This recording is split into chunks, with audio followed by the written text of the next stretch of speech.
so do. I'm flat, I'm sharpened. It's not the best life. Australia was closed, Canada was closed, the USA. So here we came, and it was a bad old days. But we stayed, we came playing South American, French, Spanish, Mexican, Brazilian music and altiplano music, with the kenai, rondador, zampoñas, charango. And here I came into contact with African music. It wasn't the first time. Brazil was my first contact with Africa. I didn't know it at the time. And yeah, I came for a year, and I haven't left. I'm married to a South African. I have two children when I grown up, 44 and 33. And yeah, and I'm happy we came here because I got in touch, I got exposed to these amazing musical traditions that are here. I'm working with traditional musicians like Amadosini.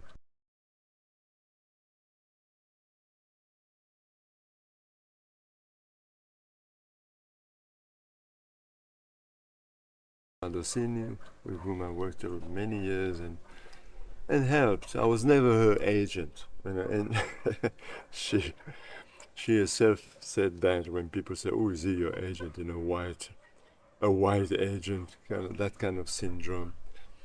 She would say, "No, no, no. He's just a very good friend and a musician. We play together. He plays the ilongo." Ilongo. Chingo in isiZulu. Lechodilo in Sesotho.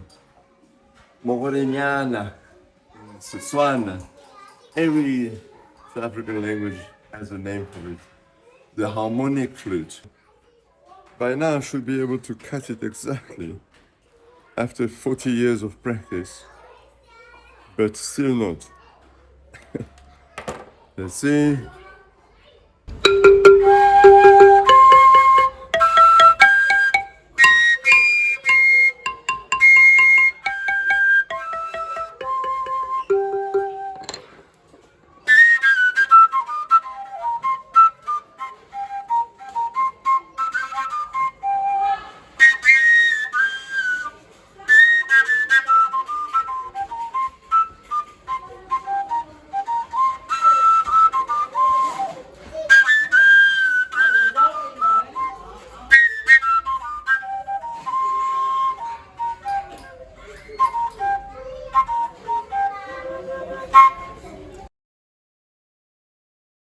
I happen to have a very good teacher by the name of Andrew Tracy, my guru, who really showed me the way to approach these and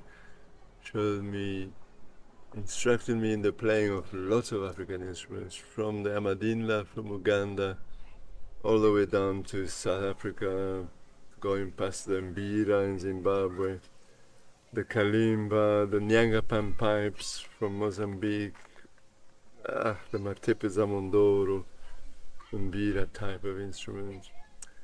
Eventually learning to play that flute that I play, the harmonic flute. And soon after the steel band, which is where I learned all those things, including the steel drum, which I've forgotten how to play, I went into education because I felt there was a need for all that amazing information that he gave me and the information in the Journal of African Music journal to be disseminated and to be activated and given to teachers and reanimated, really. They put the finger there and then they went like this.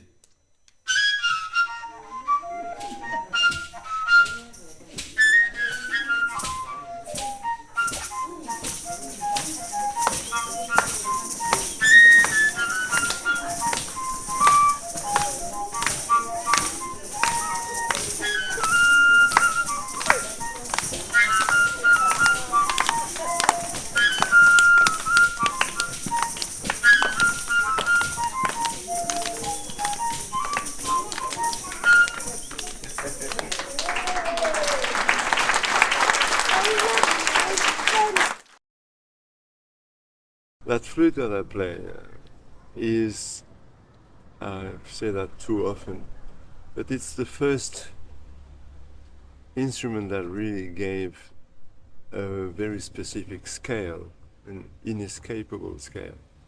When you have a piece of pipe, no holes on the side, and you blow it and make harmonics out of it, you're always going to get the same scale, which is a Lydian scale with an augmented fourth, the F sharp from the C, which is the mark of the Lydian, and then chromatic after the A. So jazz was there right from the start. The Lydian and the Mixolydian. And when the bows came, the musical bows came much later, being quite fancy in production, manufacture. They played the same music, the same scales. They could have chosen different intervals, but that's what they played, because that scale was there, right there, and it's still there. When they hear that scale, people go into some kind of a trance. I love it. Kind of, first, the fact that that piece of seaweed, which is what I use normally, can play all that music. I mean, that in itself is the first magical element of the instrument. But then the scale is very special, and I think it really brings something, some resonation, some genetic memory, I suppose.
So that's where I am, and I've developed various systems. I was lucky to be the music writer for Oxford University Press, so the books that are in foundation and intermediate phase.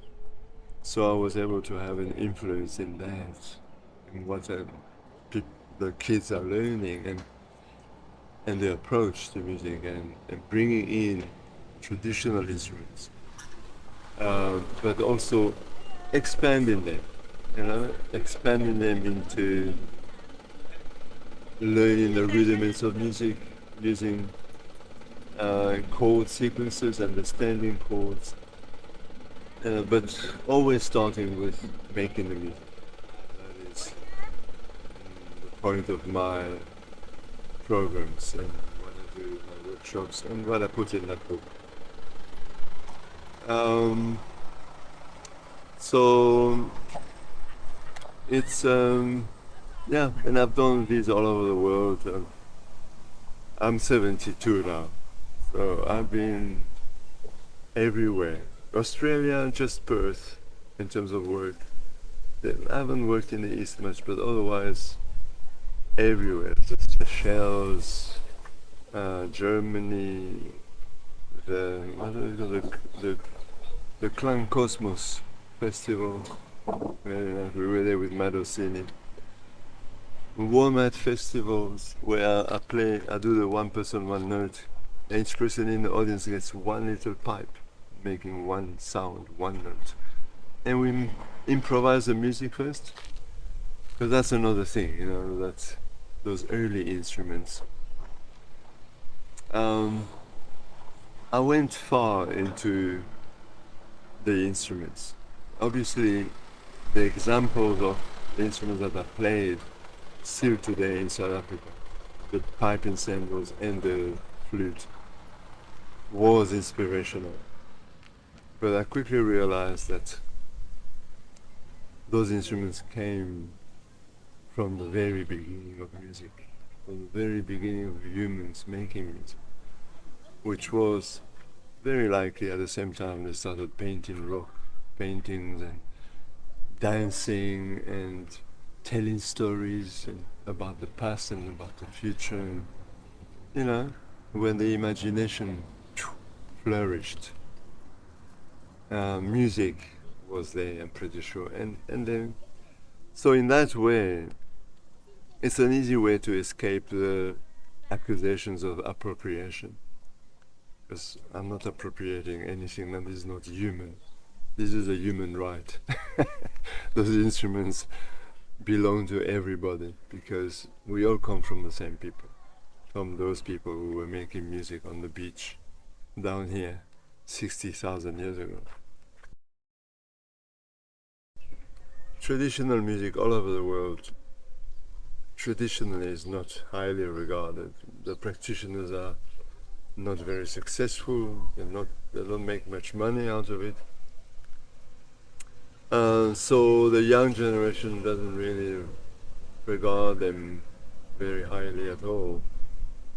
They go for the things that work, like digital music and rap and amapiano and things where there's a strong image and strong income, a lot of status. Traditional music in South Africa similarly is very downbeaten. The practitioners are not supported. They are not brought into schools to teach the new generation. So I saw it really as my job to change that. Music is made for sharing. If you play an instrument, if I play that flute, I want people I meet to play it because it gives me enormous, indescribable pleasure to play that instrument. And to play that instrument with Busim Plongo, I put a record on and I play along with it. Or Maslatini and the Mahotela Queens, I play with them posthumously. I played live with Madosini.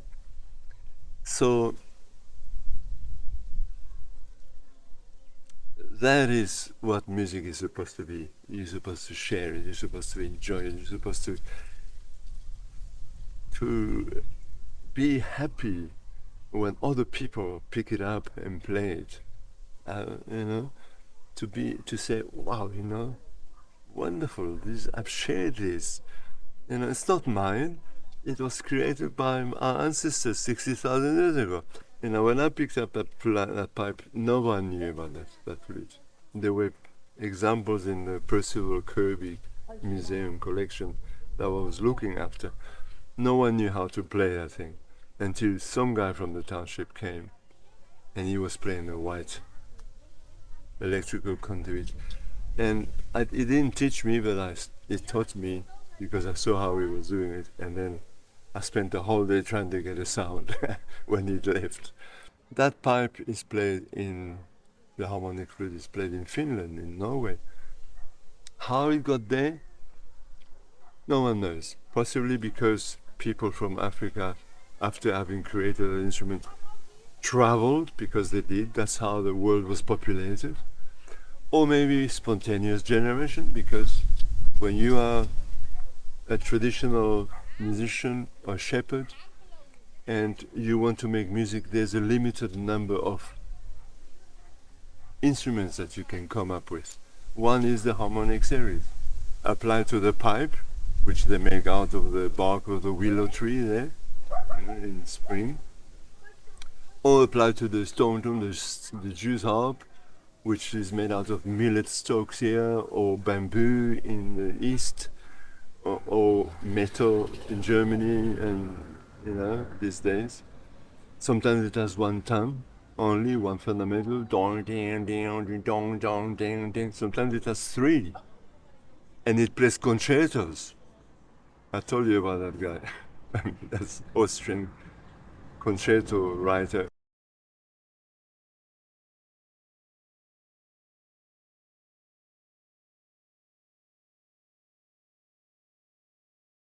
Austrian concerto writer, who wrote for a three-tongued Jews harp in the Alps when he was stuck in the snow one day.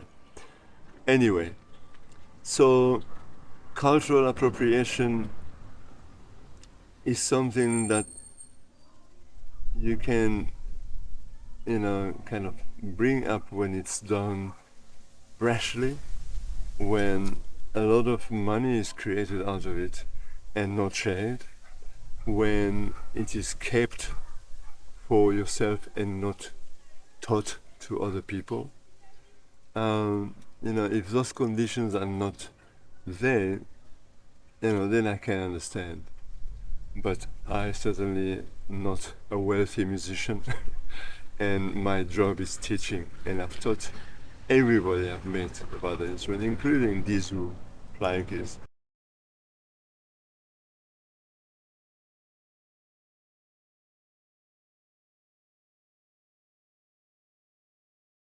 Including these who flying kids, who's made a lot of money out of it. He told me himself.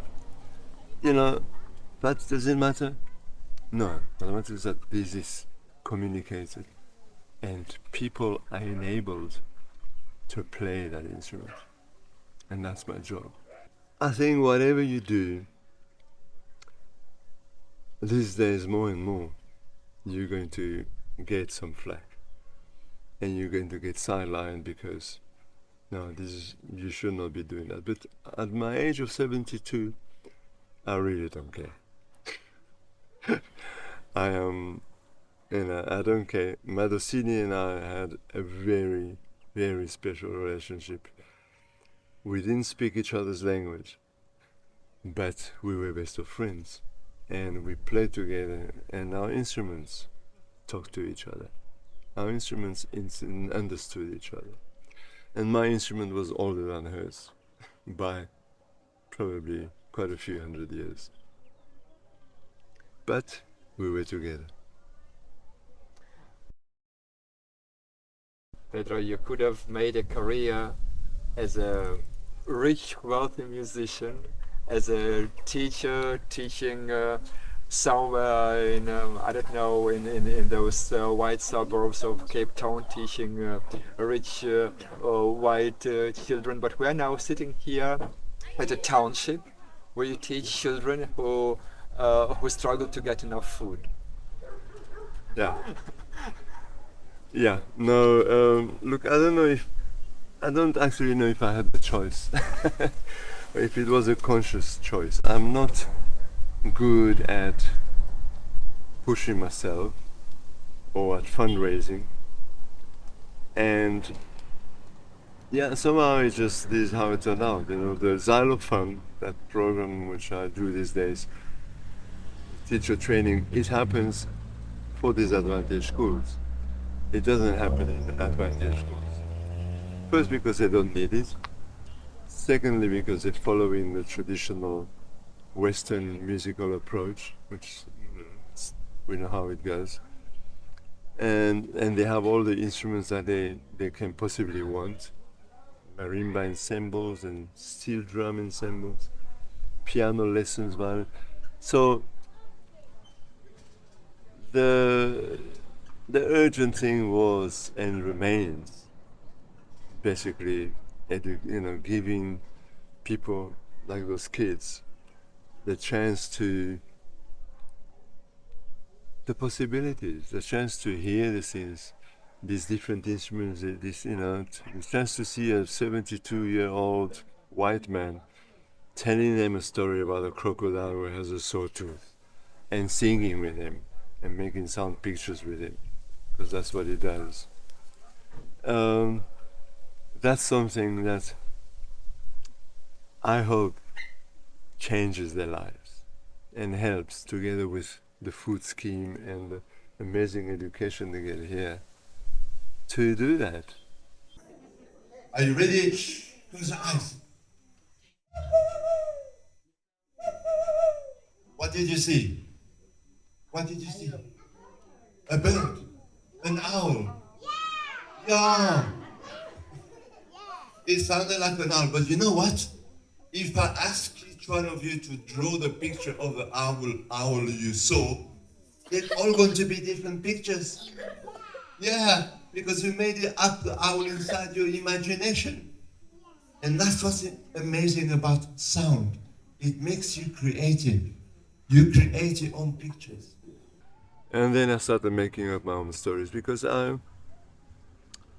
I saw stories as a teaching method, as a way to convey information about those instruments and about the music in the most amenable way for the children.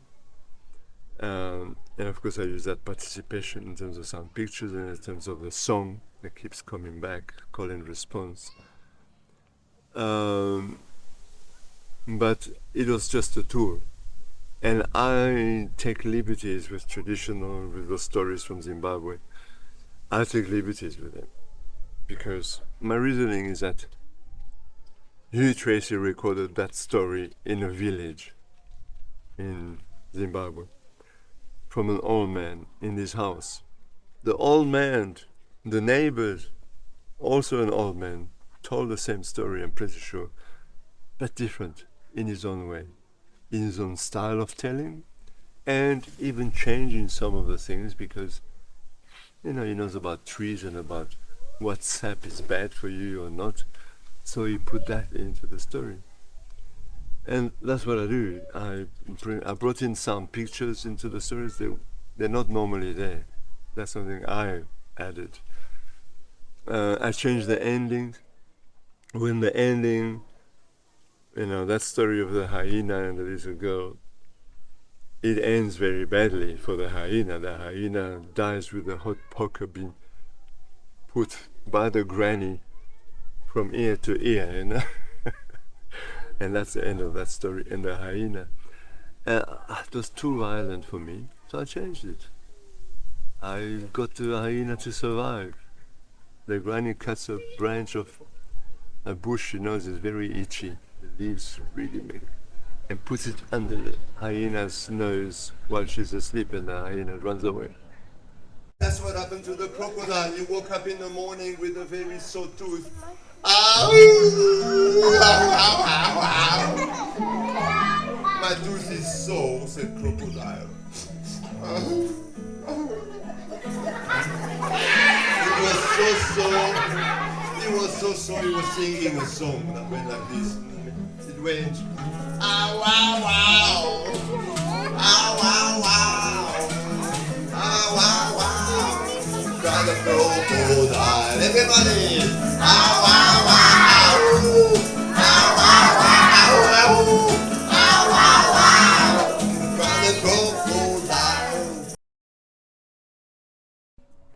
Look, I think from times immemorial, from the word go, I'm pretty sure that the stories that were told in the cave involved animals, involved nights, sounds in the nights, worrying sounds, involved training in safety through stories. Safety in regards to animals, how to behave with animals, or which animals, also education, which animals were edible or easy to catch, which were poisonous, etc., which ones would put up a fight. Storytelling would have been the first teaching method, or second, after imitation, but pretty much very early teaching method, way of teaching. So Aesop's tales and the stories that Madosini told, all stories about the hyena and the dove and the rabbit, Mvundla, the trickster, the also trickster, Mvundla.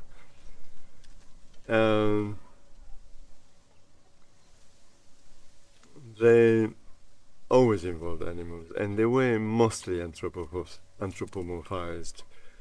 um, they had the characteristics of the animal, or how the animal looked, devious as a hyena, things were put onto the animals. Human faults and good things like being creative, like the rabbit, were put onto animals, and they were kind of stereotyped.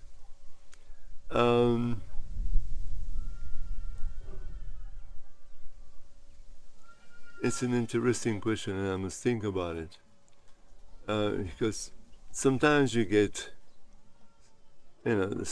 usually the stories have a human involved, often, and the human will interact with the animals, ask for advice.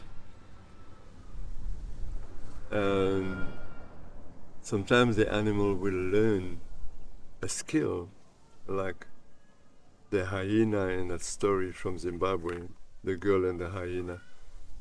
The hyena learns to sing, to imitate the granny's voice, so that the little girl inside the cave opens the door and she can get to the little girl. And she tries different times, different things, and eventually she gets that voice that's like the granny. So there's such a variety of relationships with animals. The story of the rabbit, the little girl hunting a rabbit. The rabbit acts in self-defense and says, no, don't shoot me, I'll walk with you, and you can cook me when we get home. But meanwhile, let's play some music because it's far. And the girl says, I don't like music. That's how it starts. I'm a hunter. And then the rabbit says, well, that's very weird. But anyway, I'll teach you something my mother taught me. That bow, you tie a calabash to it, the one was just eaten because they were hungry. And then you play with your arrow. There you go, there's your instrument. And that's how that instrument is introduced in the story, which is how it happened. The hunting bow came first, because that's essential. People have to eat. Then, as the arrow left, doing, ooh, music came in. After eating, you celebrate, you rest your bow on a calabash of a bitter melon that you just eaten for water in the Kalahari. And then you play, it's over here. You must look at that video, bitter melons. The mole man plays and he stops the string like this, ta-dun, ta-dun, ta-dun, ta-dun, with his chin.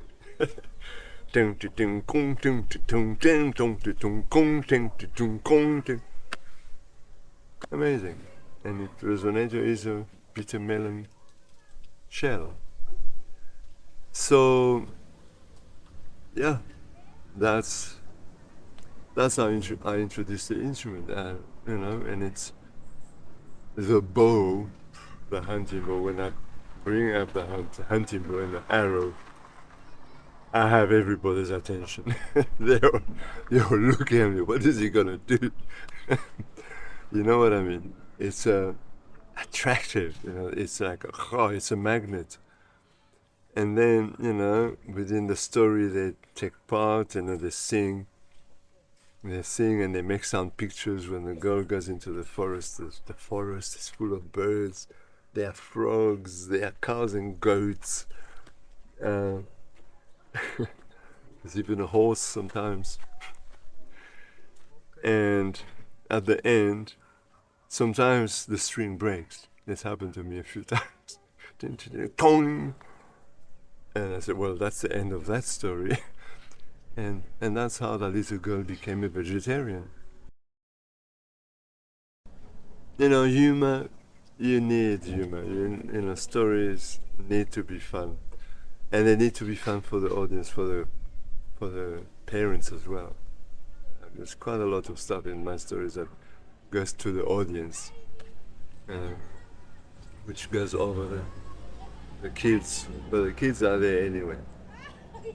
So yeah, that's all I can say about stories. Why it is all about these animals? because we struggle to understand him, because it's really good to project the faults, the human faults onto animals. So it's kind of, here, take it. Greedy, sly, hyena, etc. Maybe there's some of that.